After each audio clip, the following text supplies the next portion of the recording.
Baby, thank you, Slim. It's good to see you. We want to thank you guys for your big heart and for loving the people in New Orleans and coming back and giving back. So I want to thank you on behalf of the residents of District B and of Central City.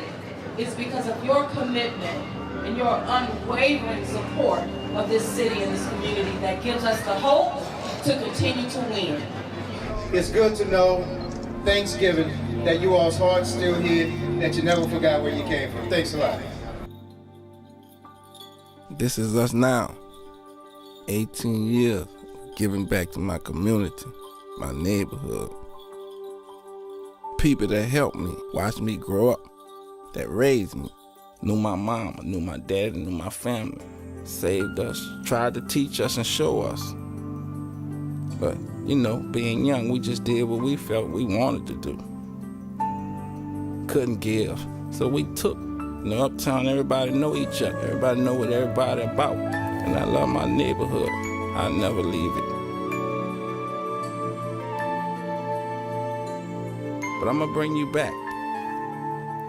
Show you the life before we had anything. My name is Kim Williams. I am the sister of Brian Baby Williams, Ronald Williams. My oldest sister was Joyce Simpson, and it was me. We grew up on Saratoga Street, and we lived on top of Gladys Bar, which was my mother's barroom. Love and happiness, yeah, something that can make you do wrong, make you do right, yeah. Love.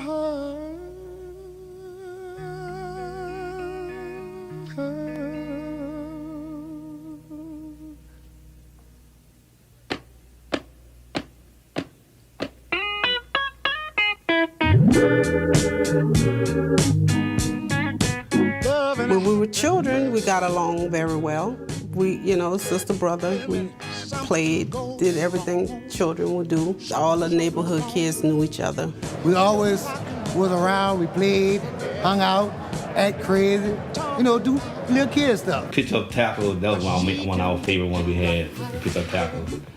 We tried to put our uncle them on the Nutri-Bron. That didn't work out. We were too much smaller than it was. That part didn't work out at all. Slim and Kim was the oldest of everybody, so, you know, they tried to bully us.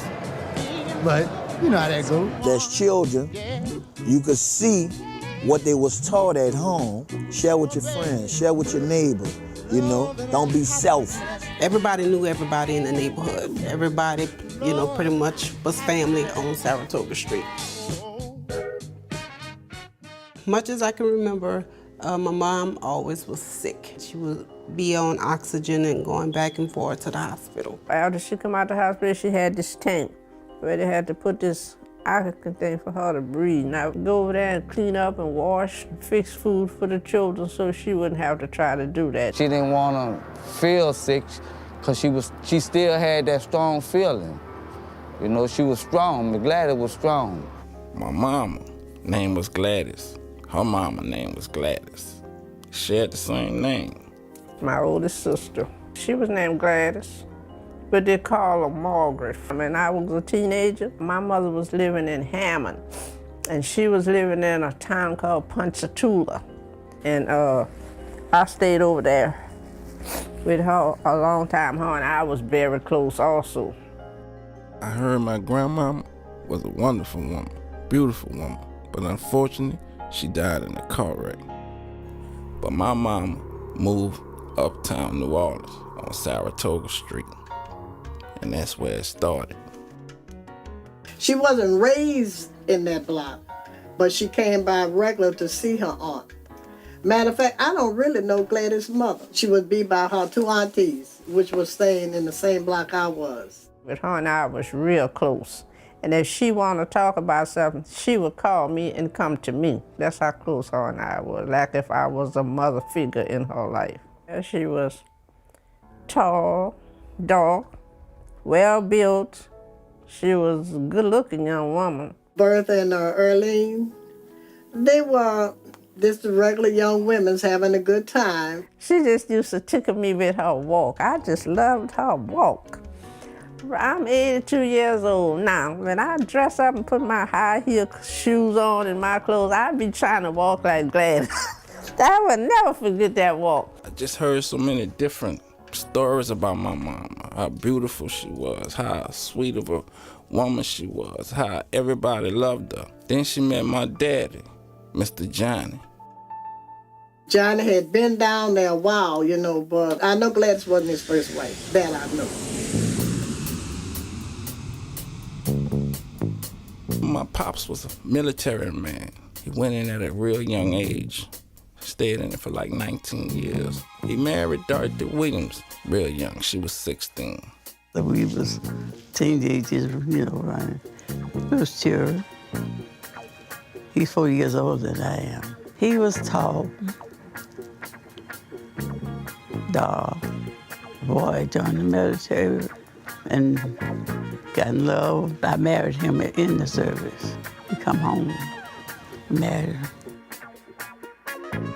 Yeah, we went from Arkansas to Germany, and we stayed there 3 years. He was the first sergeant, and we were on the ship, came back, docked in New York, left New York, went straight to car dealership, Pontiac car dealership. Dad bought a brand new Pontiac, and we drove that car from New York back to Arkansas. And from there, that's when Dad went to New Orleans and bought that house on Jordan Avenue. He liked to gamble. He was lending money. He would charge you a quarter for each dollar he would let you have. He would lend you, not let you have. And he got caught, and that's where his problems ended up. And that's what he got discharged for. He was in prison in the Army post in Texas. There was an article in the paper where he had to put up some money to get released. I talked to him. He said, I ain't gonna gamble no more. And go right on down. Come out and stayed home and just run the street. Started to run the street. And we stayed together till he got about 40 or 50 something years old. I just couldn't stay with him. That gambling. Yeah. That's right. He was a quiet person, you know, and he didn't tell you all his business. He just told you what he wanted you to know, and that was it. I got 10 brothers, 12 sisters, 2 sets of twins, Nell, Andrew, Nell, Robert, Gracie, and this was all before us. I do remember him coming to Kansas City when we were younger. He brought my grandmother here to stay with us. He had came that night, him and I think it was Jungle Man that came with him. And after he left, I didn't see him anymore until I was 13. You know, Pops was a roller. He left Kansas City and went back to New Orleans.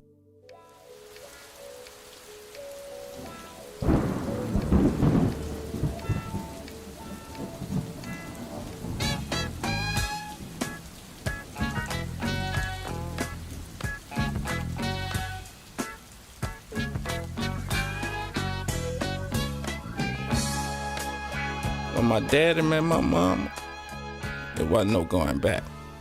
Straight off top, they stuck together. And they started dating, moved together.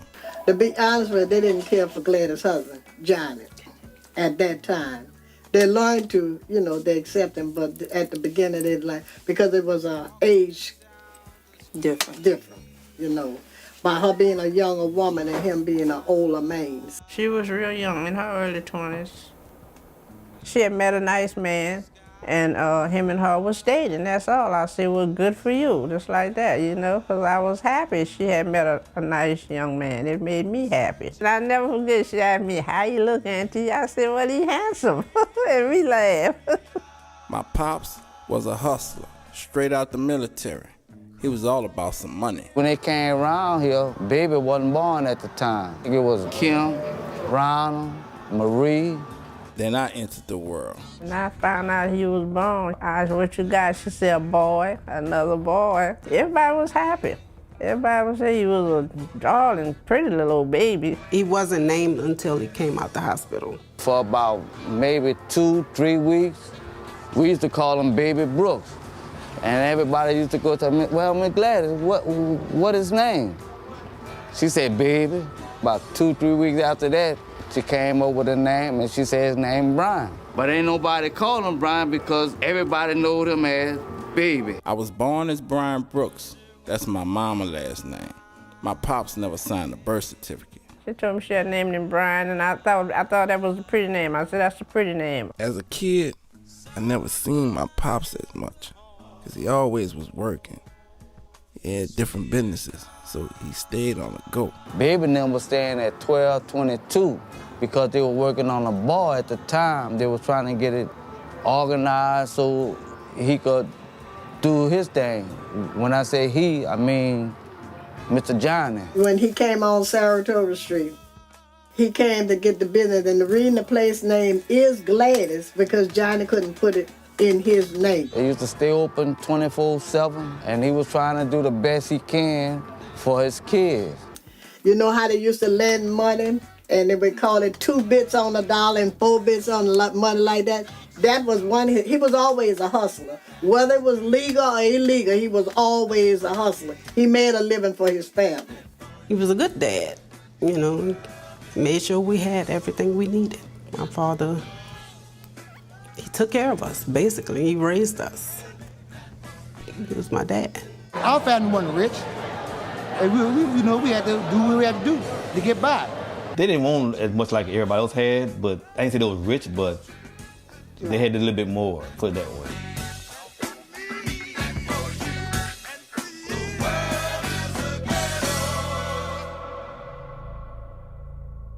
My mom died when I was 8 years old. Baby was 5, turning 6, and Ronald was 10 years old. The night before she passed, her and I talked on the telephone. And I said, how you feeling? She said, I don't feel too good. She said, I might go to the hospital later on. I said, well, I'll go with you. She said, no, don't want you to go with me. She said, I'm gonna be all right. If I go, I'm gonna go 4 in the morning, ain't nobody there. She was worried about Brian, because Brian was a little boy. She said, well, I don't know, if I go, I'll call you back. And I was gonna keep Brian for her. And she didn't call me no more that night. I called her back, the phone ring, ring, ring, I ain't getting no answer. So I thought maybe they was asleep. The next day, my husband called me at work. When I called her that morning, I didn't get no answer before I went to work. So I went on to work. I said, well, she must be all right. I went on to work. Then my husband called me the next day and told me she had passed. And I said, passed? And I had no idea, you know, she was that sick, because the way she was talking to me on the phone didn't sound like she was sick enough to pass away, you know. And I just broke down when he told me that I couldn't have it. And that was the hardest thing he could have ever told me, to listen to something like that. I can remember when they told us that she passed, how it took a toll on us. We were very young. We cried so much until we, you know, threw up. We were so sick, you know, we were young. Our mother passed. It just broke my heart. This child passed away on me. It just, oh, I'm sorry, I don't mean to.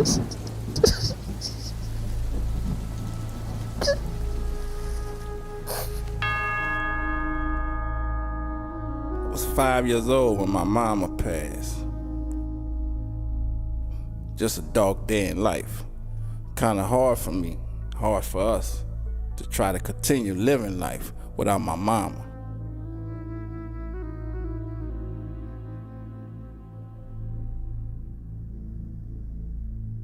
My mama brother Joseph, he flew down from Canada to visit my mom, but he didn't know that she passed. Him and my sister decided to get me, Kim, Slim, and Ray and take us for a ride.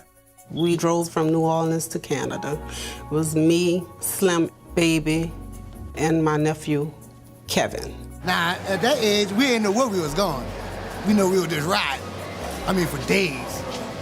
Next minute, we know we coming from sunshine to snow. We were like, Mom, where we at? Man, we was in Canada, Prince George. Being out here in Canada, knowing my mama just passed, I'm young and I just was angry all the time. I stayed inside a lot. You know, it was cold anyway in Canada, snowing all the time. All I can remember, it was snowing and it was cold in Canada. I know my father wanted us back because I've been told that he worried very much. Returning to New Orleans was something I wanted because I wanted to be with my daddy, knowing I just lost my mom. So we came back to New Orleans. I don't remember much of that. I just remember being back in New Orleans. We pretty much separated. My mama went her own way, and she took me, of course. And, you know, Baby, Slim, and Kim stayed with their dad. When we came back, you know, he had to turn us over to child care because they was looking for us because we didn't have a legal guardian. So we became property of the state. We was put in a boys' home for like 2 years. My pops went back and forth to court and proved that he was our biological. And when my pops got us back, my name became Brian Williams.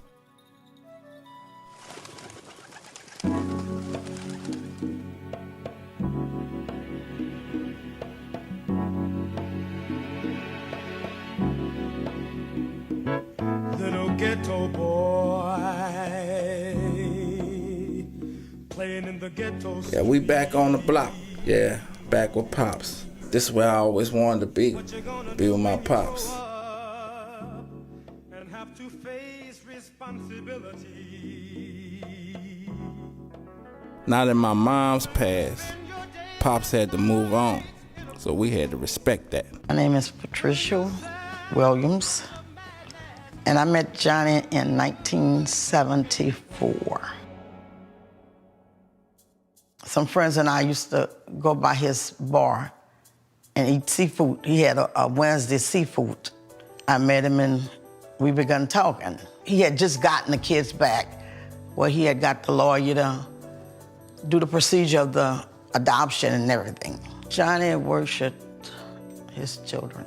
He always was a person, took a lot of time with the kids. They was playing ball, wrestling. We started dating at that point because I had the younger boy son, which was Eldrick. He had an apartment over the bar. It was a small apartment at that time.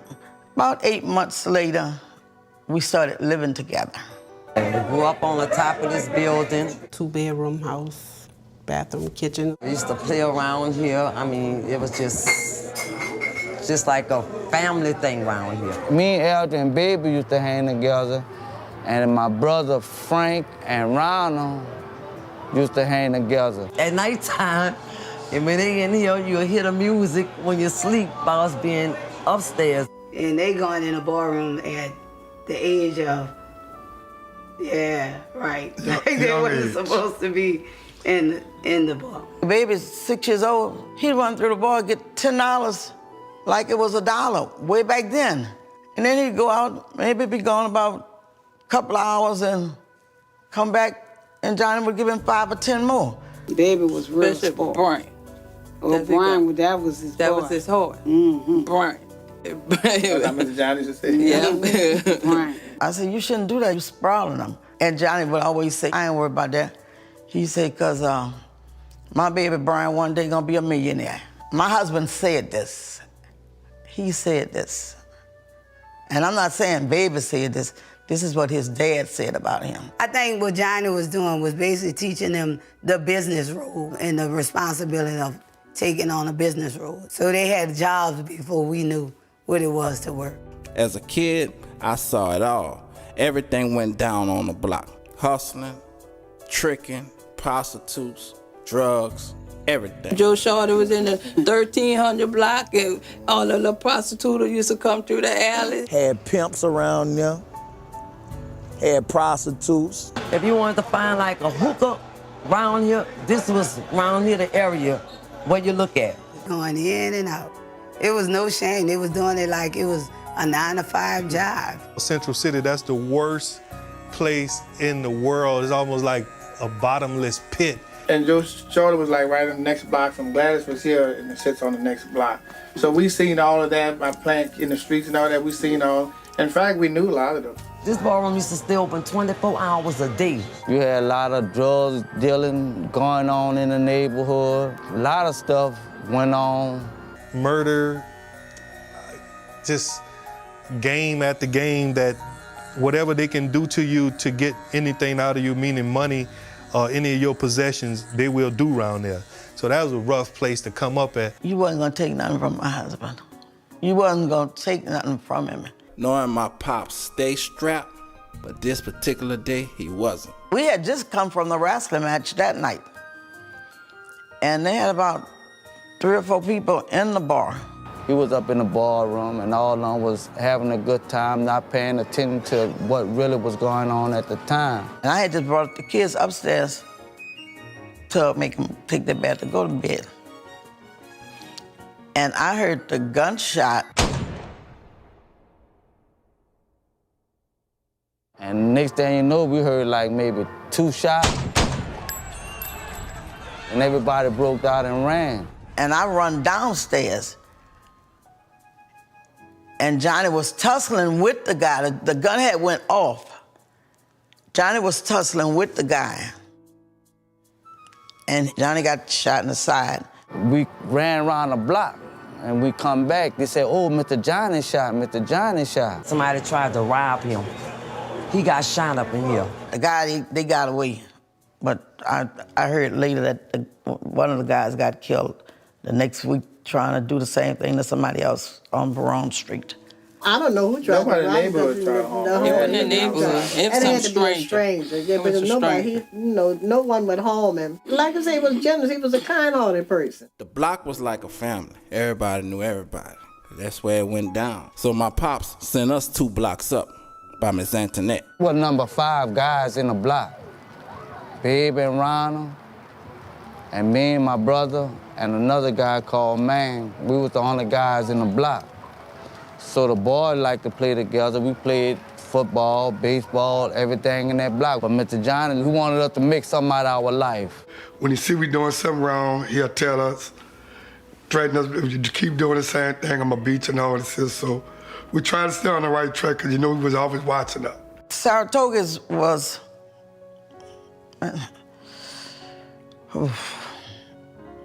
like I said, a ghetto area compared to where we was able to move up to. Johnny had to move with them from off top of that bar, right? That's why they told him he had to get a house. Yeah, he had to get a house. Johnny couldn't stay over a bar. That was the law, said he couldn't stay out there with those kids. My pops decided to buy a house because the police was harassing him so much. We moved off Saratoga, further uptown. We moved uptown, New Orleans, on Valence Street. And we just had a normal life, as normal as possible.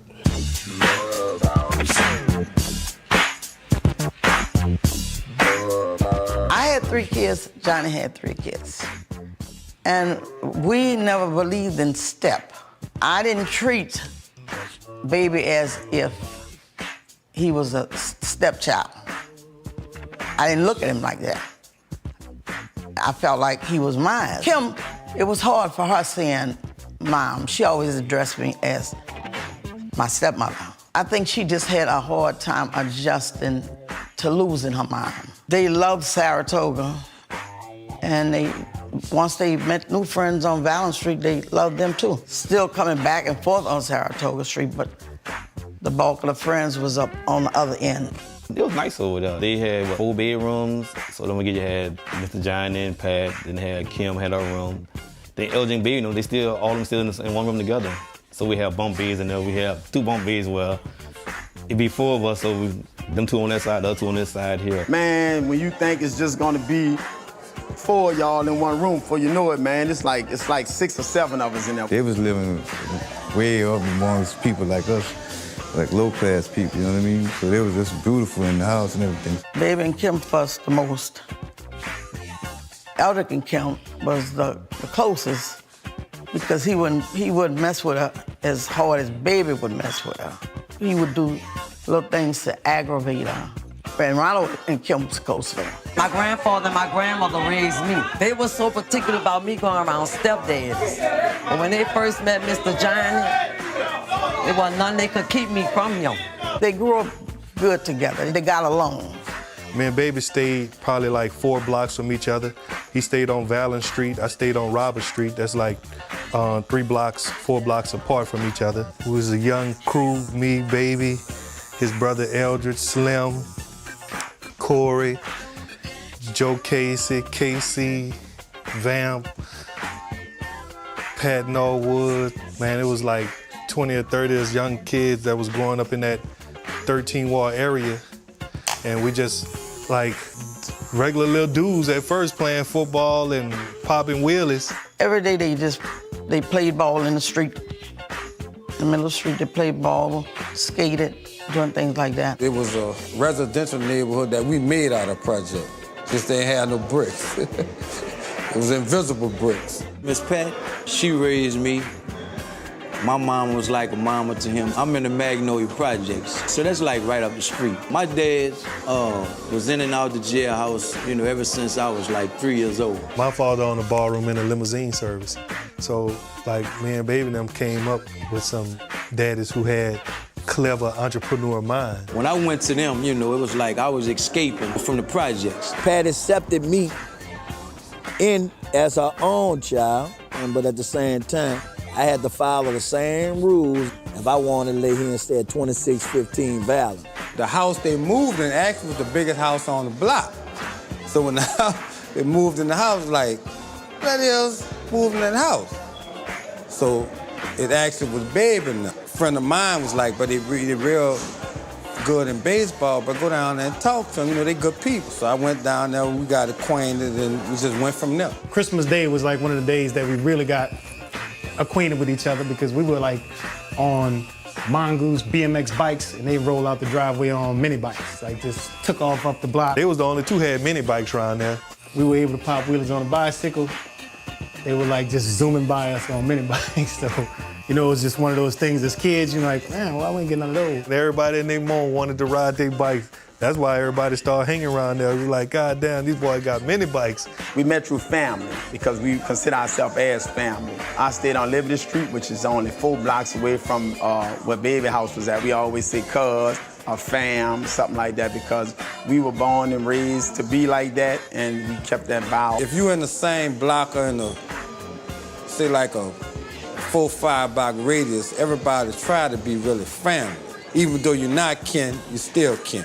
So all of us got kind of close, and it just went from there. Once we moved on Valley Street, it was a different sight from where we come from, where everybody was cool.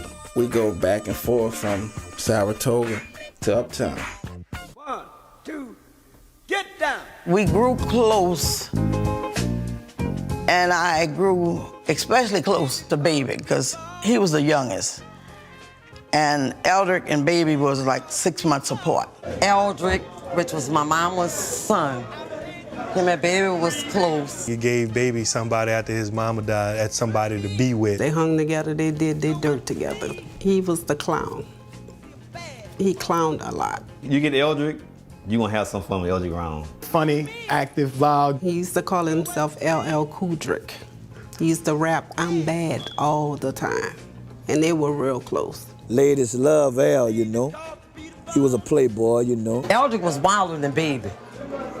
Baby was quieter than Eldrick. They was always tight, had a lot of the same clothes. Anybody that didn't know wouldn't have thought they wasn't real brothers and stepbrothers. They was just really close. In our neighborhood, everybody came up, had a little brother. It was Stan and Pat, it was me and my little brother, it was Ernest and his little brother, it was Lewis and his little brother, it was Baby and Eldridge, it was Baby and Slim, or Baby, Slim, and Eldridge. Slim is tall like my grandfather. Slim Gonna say only when it needs to be spoken to. You don't even know Slim in the building, but he be thinking. He always thinking. He always thinking, you know. You know, he like to be behind the scene, you know, but he putting stuff together, you know. Slim kind of stayed under Mr. Johnny a lot. That's why he got that wisdom. Slim don't say too much. Slim was on the quiet side. Johnny taught him to be the business and run the business. And Slim was doing his own little thing too, though, because Slim had this little crew. Me, Ronald, Dean, and Frank Washington. So we all used to hang out all the time together. There was the tall dudes. Even though I was tall too, but I was a tall hustler. They was tall chilling. We called him 6'9" too, by the way. When we had his name, because that was his height. Slim really kept us out of a lot of stuff too. Slim sit back, lay back, but he knew everything going on. That's what he do. Him and Baby always had this here relationship, I got your back. The bus don't leave without my brother. This girl ain't gonna come between me and my brother. That's how Slim and Baby is. Baby and Slim thing was, we gonna change this situation from our parents doing for us until we gonna do for our parents. I always respected my brother as my big brother. And we always just held each other down. Always. He was good playing football. He was a hell, because we had a little football team too. You know, we had a sandlock football team, and we used to go play other teams in the neighborhood. I thought he was gonna be a football player, because that's what he used to always tell me. I'm gonna be a football player doing it, because he always talk about, I wanna be a running back. They played baseball, they played basketball, they played football. Sponsors were ball owners, and they would go around trying to get teams to play for them.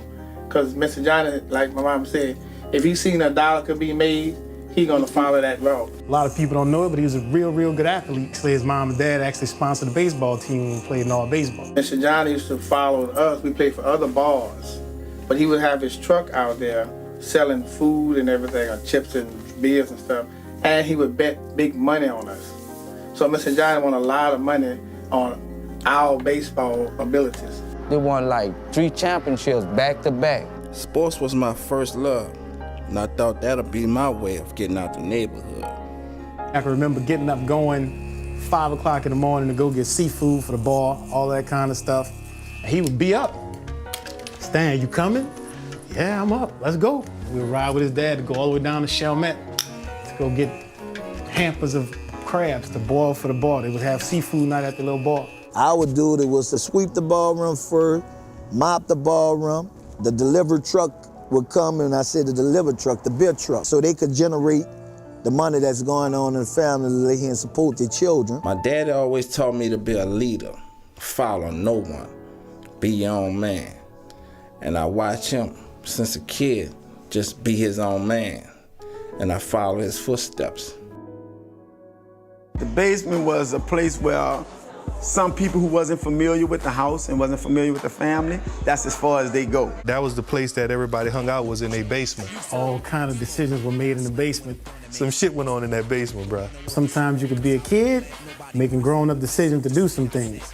And when they made up their minds to just get into it, whether it was right things or wrong things, the decisions were made directly in that basement. That's where it went down, but it was just a certain amount of people that knew about it or coming there. Drugs, girls, crime. Bagged up everything, rolled up everything, count money down there. Shooting in the basement, everybody hiding in the closet, because they shooting down the alley, fights. Shot dice down there for 3-4 days straight. You'll stay in the house and Miss Pat wouldn't even know. You be in the room, they be in the next room, and they'll have to hide you and all this stuff. It seemed like the landscape had changed in the community from playing football outside and basketball in the park to grinding. You should have broke because I ain't no joke.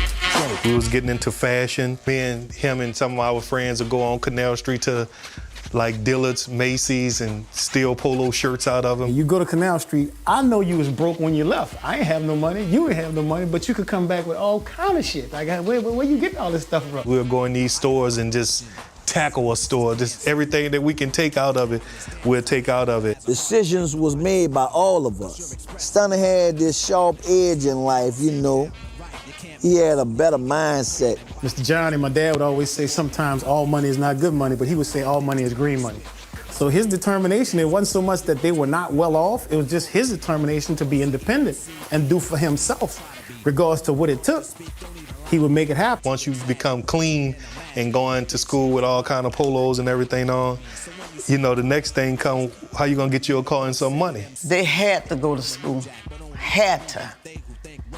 And if they got into any trouble, I wouldn't be the one to find out. He told one of my best friends when they was in junior high, like, I'm gonna be a big time rapper mogul one day. I mean, he called it. He was in the 8th grade when he called that shot. School was something I enjoyed doing. I always wanted to be smarter and learn. I looked forward to going, and my school was in my neighborhood. Middle school, Woodson, they were, he would hang with these group of guys, and I guess they was getting in trouble back then. So our typical day was get up in the morning before we go to school, you know what I mean? I'd get up in the morning, go take care, roll up, do this, get everything prepared. So by the time I come outside, everybody already, you know what I mean, on the corners, you know, walking away to school. Like, I mean, you want to, if you do that, you do your little thing, and you go on to school like a normal day. Because your parents was strict about you know what I mean? You got to be at school. As he transitioned into like that early teenage stage, his just determination to just make some money, because he was coming from a situation where his dad always was there to produce some money. So the deal was, I don't want to depend on my dad. My dad's not going to be here forever, but I don't know what it was about him that said, you know what? It's time to take on adult decisions and do things either right or wrong, I'm going to make them work.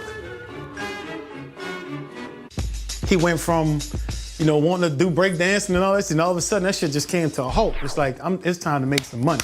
Around that time, when they was paying $3 to something an hour or something, why would I go do that? It don't add up. And drugs was the only way for us to continue to wear the fancy clothes, and then we started driving cars, and at the time, you know, everybody wanted a nice whip with some rims on it. First of all, I tell him to stay inside, so he was inside with it anyway. I'm the one that really was on the corner, you know what I mean? And nobody really knew it, because he'd go to school. Yeah, our parents kind of strict, but they didn't know what we was doing. We played that role. Birdman, he had probably 10, 15 cars that he didn't even know, houses, everything. I can recall him having a fascination with cars in his early teens. By the time he was 16, he had 7 cars. But nobody would ever see him. He would park cars all over. When he leave, he walking. When he go where he going, he drive. Where he going, he gonna park probably 5 blocks away and walk up to where he's going. He bought a Oldsmobile, and I thought it was so funny, and he had metal flakes in it like on a boat, and with some Trues and Vogues, and I bought me a Cadillac, like just plain white Eldorado with a wheel on the back, and he went and got this Buick Oldsmobile painted like, had the boat metal flakes in it, like it was so metal flaked out, and that's when I knew baby was different. They were just parked on the streets, like around the corners, some all over, just everywhere. They were just parked. A Cadillac Cimarron, a Mustang, a Suzuki Samurai. He had the Audi with the white interior. Impalas, like the two, had the 2-door and the 4-door. A Buick LeSabre, a Lincoln Town Car. The Taurus with the white interior. He bought a Taurus, and he bought a Taurus station wagon, and he put them loud colors on it again with white interior. And I knew then, I said, baby, it's different from all of us. Every time a car came out back at that time, this was just only through the street. He was getting every call that actually came out. Growing up in the projects, I was infatuated with money, jewelry, cars, power, something we never had.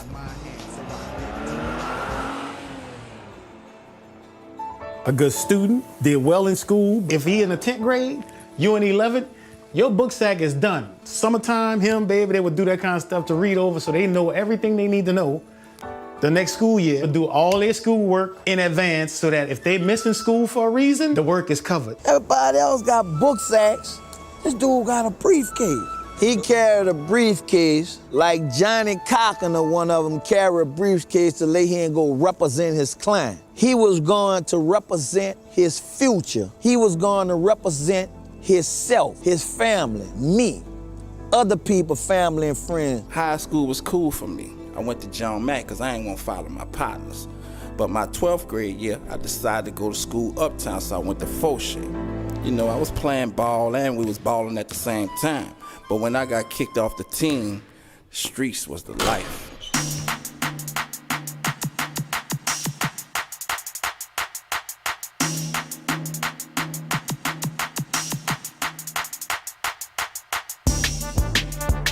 One of the conversations was, I got to meet me a connect to get out of this stuff because I can't find no job, can't open up a business because my dad already have a ballroom. Mr. Johnny was much older. He was like, my dad not gonna be able to do for us forever. It was no way out but to say I need to meet me somebody or I need to stand on the corner all night till I get my money right so I can, get myself out of this here poverty. Whatever he said out of his mouth really, like, it came true, it was just like a reality, like he saw it before. One time, we went and rode out in a Porsche shop on Tulane Avenue. Baby said, one day, Joe, I'm gonna be able to buy all this shit. If it came up with a plan to do something, it was like his decision, solely his decision. He wasn't allowing nobody else to just, come on, man, I think you should. No, that ain't gonna happen. Whatever baby had idea, he put it into a plan and it always came out right. The only way we was able to do that, we had to talk about how we was gonna come up. And come up was taking the chance on selling drugs. It was never, I'm gonna do enough for me.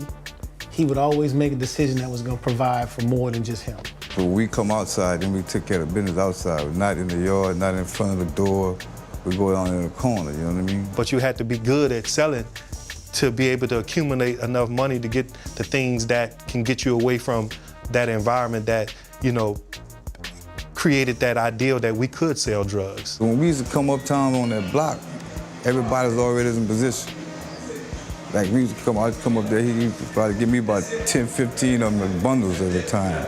They gone as soon as I hit the corner. They had already sold up the area where we was at in the 13. Well, he had already controlled the neighborhood around there, so I had to go in another area that nobody ain't really staked claim to yet. We sell cocaine and crack, so you know what I mean? It's like we grew with all this stuff, but very low key. We was on some real hardcore Conrad shit, he kept us eating, when we didn't have nothing, baby would come up with it. He'll call in the morning, see coming through, drop you off something, and keep it moving. Uptown was like the middle of the world.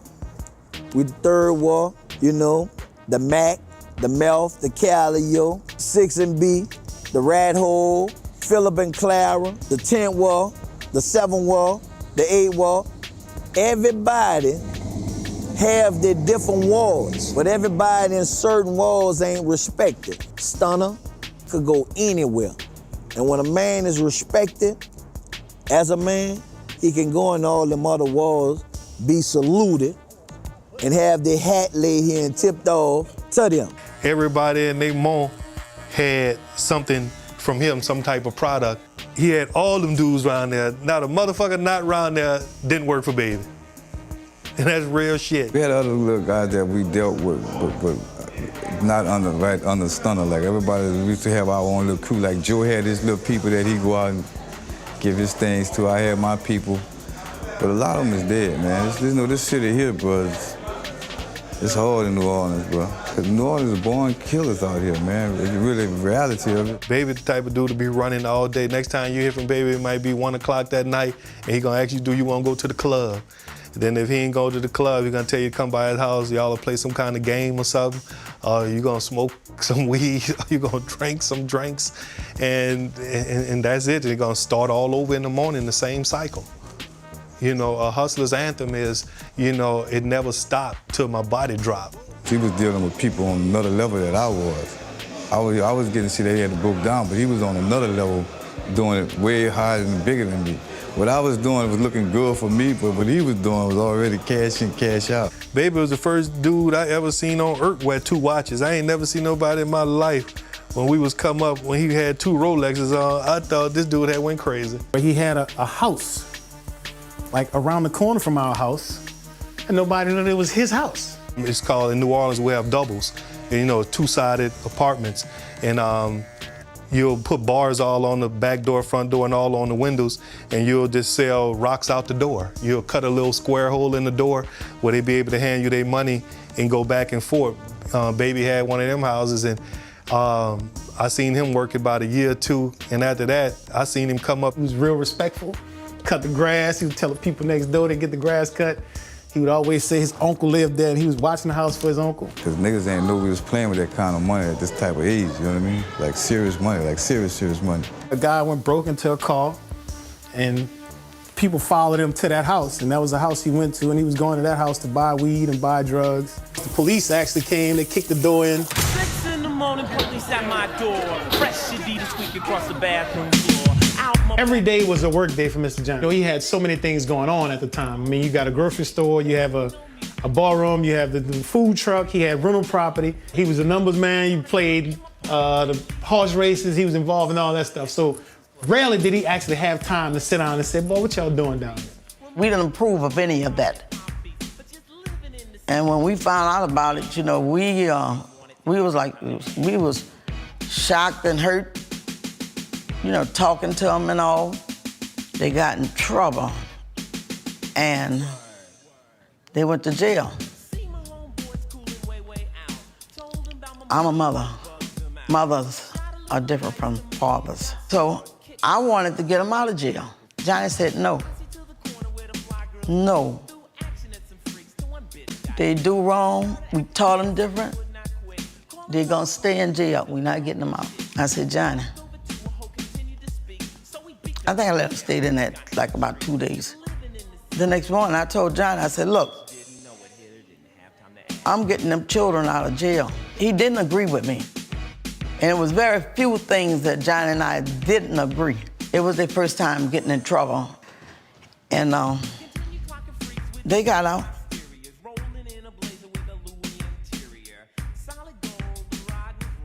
When they kicked in the house and they did what they did, they roughed them all up. I think they might have took like 80 grand, like $80,000 in cash that nobody knows nothing about, no kind of way. The police just, and it was a jack move. They took them to jail. I mean, I'm talking about the charges were like, went from all kind of shit to like a few charges because they knew they had them took some money. So his thing was he had to recoup that money. So he was insistent upon when he bonded out of jail to making a move that he probably would have never actually made. They went to the St. Thomas to school. They got out one weekend. The next weekend, they was back in again. Yeah, when they got caught coming out that St. Thomas, because they was throwing all black dudes away. They was throwing all of us away at that time. We thought they was over then. It backfired. He wound up getting popped with 2 people. I'm saying 2 people, he would say 1, but to this day, me and him argue about that. I'm like, there was more than 1, it was 2 people. And people had heat on their back already. And they had to bring in somebody. So they chose your ass to bring into it. You not in their circle. You knew 1, but you don't know the other one like that. But you know, and that was one of his things that he never really do.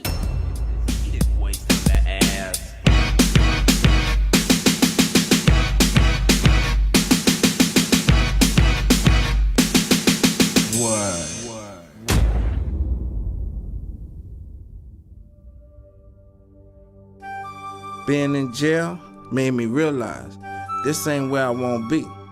This ain't how I'm gonna live. I learned all the tricks of the trade at a young age. When I visited him in jail, we talked and he said that he would, once he get home, he would change his life. Me and Slim choose to go see Baby, and my mom and my other sister choose to go see Eldrick because we had to see them at the same time. He used to always tell me, Rita, he said, when I get out here, I'm gonna do right. I said, baby, I said, so many of them come out, get be in jail, and come out here and say that and go back and do the same old thing. And he said, Rita, I'm gonna do right. Jail just make you know that, like, if I'm gonna do this shit, I'm gonna do this shit right because this what they got for me. This what they have set for me to come sit down when they figure like they done caught me up in what I'm trying to do. So what I'm gonna do my shit better so they won't never sit me down again. The last time we went to jail together, I squared up. And when he got out, he squared up. He said, man, that's enough, bro. When I was in jail, I read the entire Bible. It changed my mindset and it changed my life.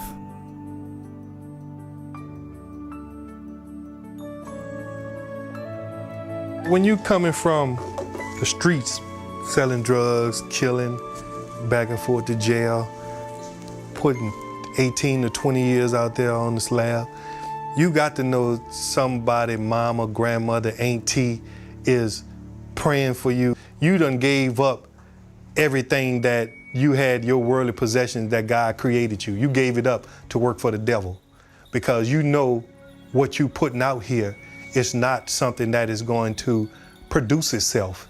It only take away from itself. So you're gonna need your grandma, the neighbor. You're gonna need just a person who see the police hacking you up. Lord, I hope that boy get his life together. You may not even know him.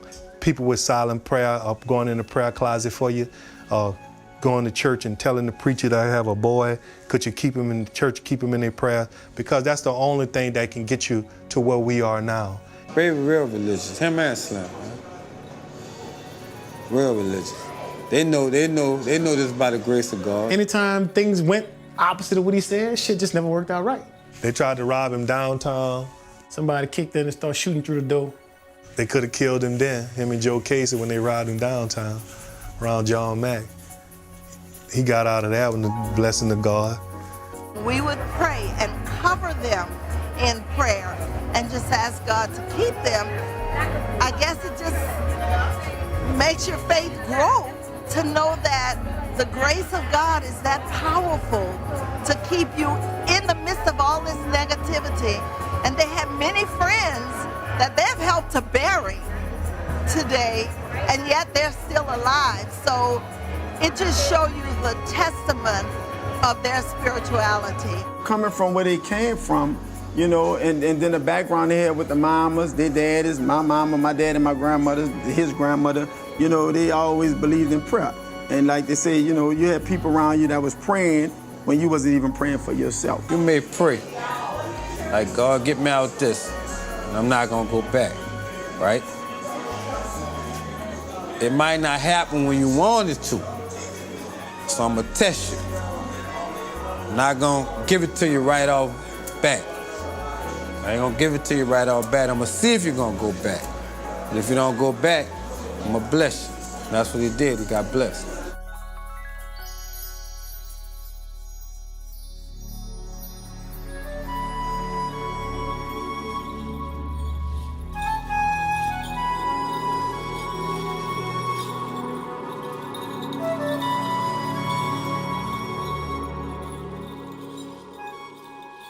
Being in jail, I learned a lot. So when I do get on the block, be smarter, wiser, do shit my way.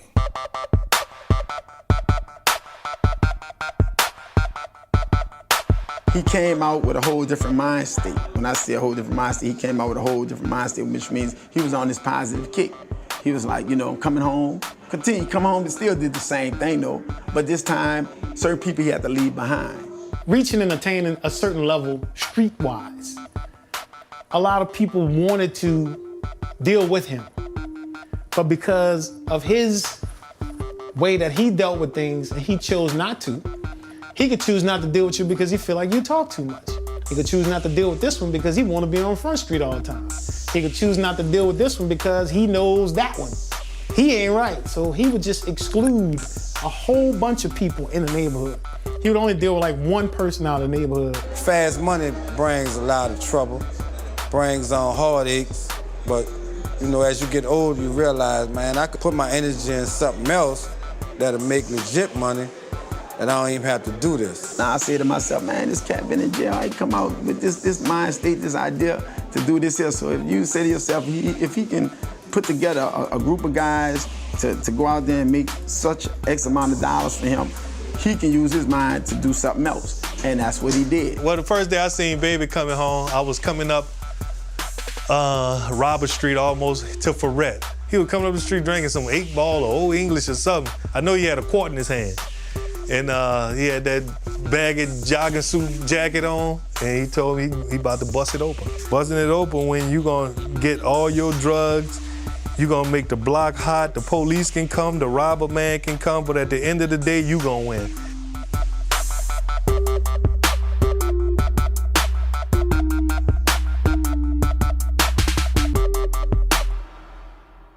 They was dealing, you know. Eldrick was like in that dealing drugs. And Eldrick called me that night, so I knew I wasn't worried about him. He ain't coming home. The next day, I didn't hear from him. I knew something was wrong. My mama called me, she said, Eldrick ain't come home, and it wasn't like him not to come home. Because he was gonna let me know wherever he was. I called the police. The guy told me, he said, well, I can't do anything about it. He said, because it haven't been 24 hours. I said, I'm telling you something is wrong. Something is wrong. I don't know what it is, but something is wrong. I said, because this is not my son. I said, my son calls me when he's not coming home. This is not him. You know, baby might not would call, but Eldrick was gonna call and let you know. And that Sunday morning, it was Father's Day. My family, everybody was up there. Everybody was worried because we still hadn't heard from him.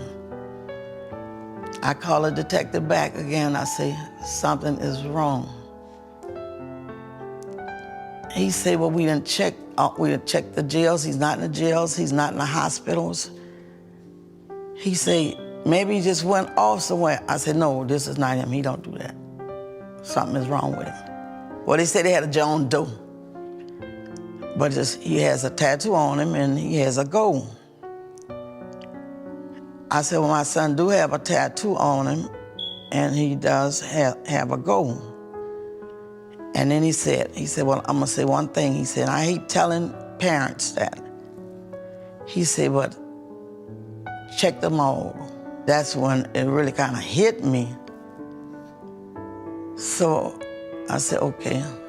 And my sister and my brother, they said, you know, you don't have to go. So we'll go check it out. And my brother and sister left. I was just sitting, really just nearly like spaced out. Because I knew something was wrong. I knew something was wrong, but not death. So when they come back, about an hour later, and they didn't have to say anything to me, just to look in my sister's eye.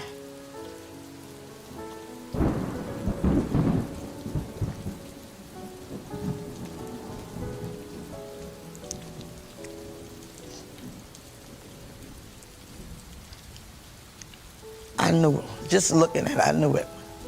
This lady come home, she found them on, you know, like her doorstep. So, but that's when I really think baby turned his life around. And you know, that's what I think turned his life around. He's seen what happened, what stuff like that could do. We still don't know what happened. It's just like a big mystery. Maybe I would have lost another son, you know? When I lost Eldrick, as close as we was, really just made me ain't give a fuck about life.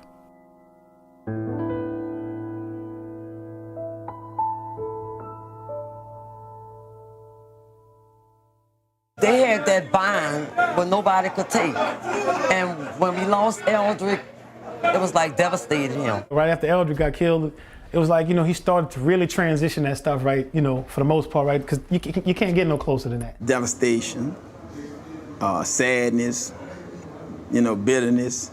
It was a little bit of everything because, you know, they was tight. It messed Babe up, but I think it opened his eyes up too. So it did two things, you know. We don't realize when somebody died, it's not really about the dead. It's God trying to touch you in another way.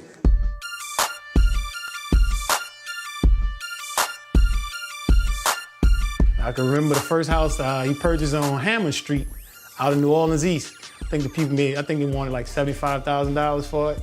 So he was thinking he could just go with $75,000 in cash to go buy a house. I'm like, no, it don't work that way. So, you know, he told his dad that he wanted to buy a house, and Dad was like, well, you got to cover the 20% down. And he said, well, I got the 20% down. So he was like, well, can you buy it in your name? For a long time, Mr. Johnny battled back and forth with him about going and buy a house in his name. Because he was like, you know, if you don't have no way to show how you accommodated this money, you shouldn't be out here trying to go buy no house. But some kind of way, they called me back and said, Stan, we moving in. Him and Slim was getting apartments. They was buying houses. I'm talking about real talk. They was buying houses where everybody else was still living with their mamas. His focus never was what we could do today and have for tomorrow is what we can have for the rest of our life. Then from Hammer Street to a club on Downman, what was that, Magic City? What was the Club Magic. We went from there to Kit World, a little car body and fender shop. We partnered with some guys. They were all of these people who, they had things going, but they were strapped for cash and couldn't keep it going, so he wound up getting into partnership with them. When he get into partnership with them, then he wound up taking it over, then he sell the entire business. So it went from that. It just started steamrolling from there. Eldrick used to always talk about rapping. He used to walk around rap, right? So when Eldrick died, it may have inspired Baby to do it more so because he knew that's what Eldrick wanted to do. We held a conversation one time in my room. How many hustlers on that side of the fence survive and retire from it without losing nobody, without nobody dying, without nobody going through some hell of a jail time? I don't know many winners. And he was like, well, I don't know none. If you said nobody died, nobody went to jail, I don't know none. I said, well, it's time to do something different. And he said, that's when he told me, he said, bro, I'm way ahead of you, Stan. I got my mind on something that's real serious. And at the time, New Jack City had came out. That's what we was playing with. We was playing with real money, like at a young age, man. It was cash money. Growing up in these streets, watching a lot of my partners die and go to the penitentiary, made me want to do something different in life. So I chose music and started Cash Money Records. They had hooked up this here record company and kept saying he gonna do it. And I was like, man, we in the street. I don't know nothing about no rap thing. What you talking about? Only thing I know is how to get out there and make that illegal money. He was like, Red, it's a way we can get over this and stop. He was like, if I take this step into the rap game, I don't want to do this. So when he got into the rap game, it was no more that, you know, like some people say we still do a couple and ruin the chances. He gave all that away, but he gave away houses, all the old cars we had, all the houses, he gave them to his family. Like they still exist today, they still standing on. Like he gave all that away and he went out there with the rap and just stuck with it, but ain't no more hitting and missing, still selling them. No, it wasn't none of that. He gave all that away. So him and Slim came up with an idea and it turned into a plan. All of a sudden, he got the paperwork done on it. He took the same hustle to the music business. What really made me look at Baby and Slim at that time, especially Baby, because me and Baby really ran day for day, night for night. I seen the determination. And me, myself, I was still on this negative thinking, and he was determined to say it was a better way, and it's another way we can make money without selling these drugs on the street. They needed some money to do it, and they didn't have it, so me and Johnny, we gave it to them so that they was able to do it. Straight stunting, Cash Money Records in the house, got it all going on behind us. But so I got my man, Manny Fresh in the house. What's up? What's shaking? And who's that other guy? Billionaire status, 'cause I've been having millions. You know how got the game Baby go. in the house, CEO representing. All that, whatever you want to name it, just call me Money, Don P. Cristal, #1 stunner, CMR for life, it don't matter. My dream as a youngster was to be successful, be somebody, be a leader, grind hard, never quit, never fold, work for it. When the party over, we should be about 60 years old, right? With about 100 million drunk and chilling with our children. Being in jail, coming home, thinking about how you could do something to better yourself, be something, be somebody. Then you lose that somebody who gave you the motivation to be somebody. Now life changed again in a different way. They had so much security at that hospital. They was just not accepting. They was just like, they was going crazy because my husband was in a car accident. The accident, you know, happened on Forest Street. You know, my mama called me and she told me, she said, Mr. Johnny had an accident. I said, an accident? She said, yeah, somebody ran a stop sign on him and they ran into him and he hit a house on Forest Street. See, when Johnny had the accident, they rushed you here to a trauma hospital. But Johnny's primary doctor was at a private hospital. So I called him the next morning after the accident, because my first thing was to move him. And he told me, Patricia, he said, it's not gonna do any good to move Mr. Johnny. He said because 90% of his brain was dead from the accident. I couldn't tell my kids that, not from the beginning. I knew this, but I couldn't tell them that. But I knew that the state had to hold him on the machine 3 days. So I felt that that would give them time to sort of accept, along with me talking to them. The night that they pulled the plug, it was hard, really hard for them.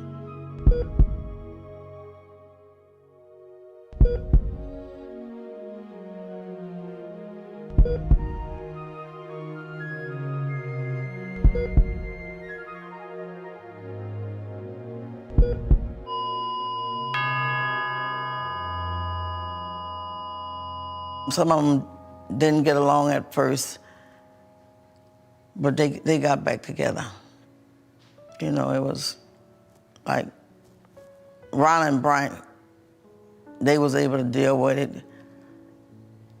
Kim, it was really hard for her. Sharita, she was able to deal with it. It was just hard for them. They were just going at, just like trying to pull away from each other in different ways. But they finally got right back together. They pulled themselves right back together.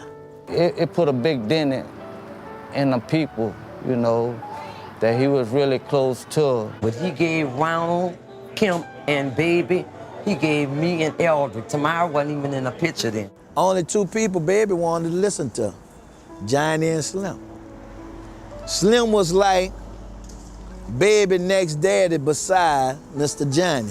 Mr. Johnny was just a full-fledged hustler, just a businessman, and a lot of the street savviness, I think Babe got that from his dad. He knew where he was headed, he knew what he wanted. Mr. Johnny was great. I learned a lot from him, you know what I mean? Because they used to have me in the house, and we thought that they was hiding me in the house. But Mr. Johnny was so smooth, he already knew I was in the house. A man that he said little, but you know, when he say something, he'll come, he'll observe everything.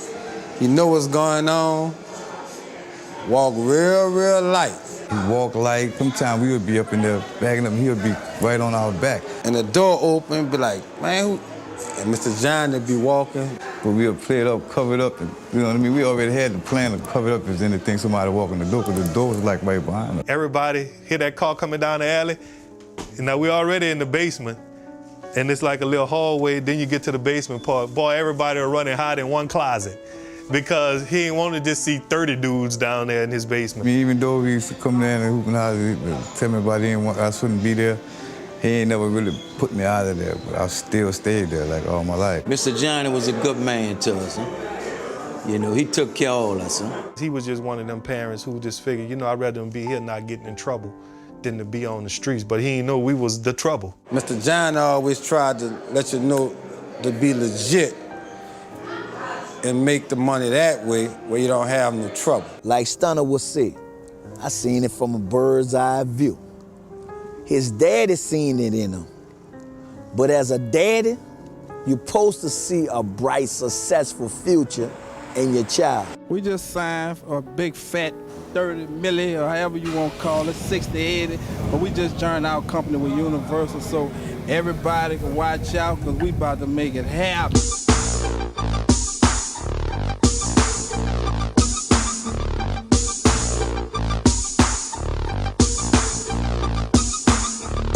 Before the deal, you know, we was the largest independent company in the world ever. We worked hard to build this sound, and with the rappers and the flossing and all that we talk about, that's our thing. I'm Stunner and I'm the Birdman, Bubba Biatches, Brian and B. You could pick one and name it how you want to, pimp. A lot of people don't have the work ethics that Cash Money got, you know? They not like hustlers like, you know, the way we hustle. I don't clone, you hear me?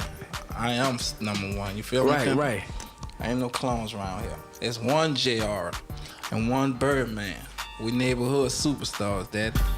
I put all this together, me and my brother. Cash Money gonna represent uptown, downtown, New Orleans, whoever on this label, where they from, we're gonna represent it. We straight uptown, fresh from downtown, and we're gonna represent our ward. You know, that's just us. That don't bring no money to us, but that's how we spit it. Right. That's just our motto. I don't even want to be on TV. They beg me to be on TV. But guess what? I'm going to show my ass, partner. I'm going to shine, and ain't nothing going to stop me. When I come through, homie, it's big rims, big ice, and big things. I'm telling you, it's all gravy, pimp. I'm really just into, opening avenues and just altering my power. Still feel I'm a gang spitter. I can't rap. I got Wayne for that. Anybody want to rap, they can holler at Wayne. Wayne gonna entertain you on that level. Right. My interior costs $25,000, dog. That's cost more than some niggas' houses. I'm fly, dog, for real. I'm around the best. Wayne the best that did it. I raised him. I really want to open a lane so my youngest could come behind me. You feel me? Right. We got the music thing. That's a pattern of life where we can come up out that ghetto. The grounds that made me, where I come from uptown. You heard me, Saratoga and Rattle, Malin, Pat, Bryce, Lack, Darryl, a lot of rest in peace. And, the Melfamine Project, La Eddie Paul, where I come from on the 3rd floor.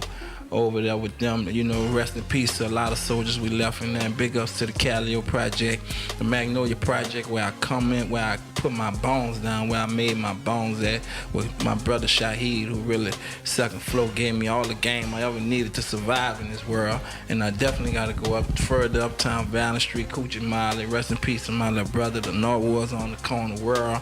Everybody who lay their crown down, their brother, for the mountains from where we come from. Right. And definitely Big Roofer, Sugar Slim, Squaloo, the little homie Jack, Fresh, everybody who held it down for us to get where we got and what we trying to do and what we want to accomplish. Cash Money ain't gonna never change. We gonna always be neighborhood superstars. We gonna do this to 3,000, Playboy. If money involved, I'm out there, and I can respect it. If money involving a nigga out there, that old foolish shit, that nigga get some money. Oh, Lord. Right now. Birdman the Triple third. salute. Let the money talk, cause we really eatin'. Round table, all the bosses meeting. Fast cars, jewelry, and coliseums. Fuck a hater, my nigga, we don't see him. I got too much money. Too much money. On my baby and slim. Bitches know I'm cash money. Cash money. I'm cash money. Yeah. Birdman, I'm a motherfucker. We gon' eat cause I'm a born hustler. Go and get it, we gotta get it. Make the money, nigga, and flip the digits. I put my Wardy on another cape. My lil' Wardy, he a real gangster. And every summer we gon' still shine. Cause every day we on a hard grind. You little niggas ain't ballin'. Put some respect on my name, Stunner Man, been ballin', been shot callin', make my little dogs into big dogs, uptown, been ballin'. Let the money talk, cause we really eatin'. Good, rich. Round table, all the bosses meeting. Fast cars, jewelry, and coliseums. Fuck a hater, my nigga, we don't see him. I got too much money. Too much money. On my baby and slim. Bitches know I'm cash money. Yeah. Big Rufus, let's get it. Yeah. I'm probably shining too hard, blinging too hard, fucking with your broad, driving too fast, land too big, house on the water, I got backyard sand. Yeah, my bitch love me. Yeah, my bitch be singing for me. I already paid the price. Lifestyle so priceless, put the G on ice. Yeah, quick, tell these clowns we ain't worried about them. Birdman, bitch, you heard about me. Bitch, the grill platinum plus. The world still riding with us. Don't fuck with us. Gangsta. Let the money talk, cause we really eatin'. Round table, all the bosses meeting. Fast cars, jewelry, and coliseums. Fuck a hater, my nigga, we don't see him. I got too much money. Too much money. On my baby and slim. Bitches know I'm cash money. Cash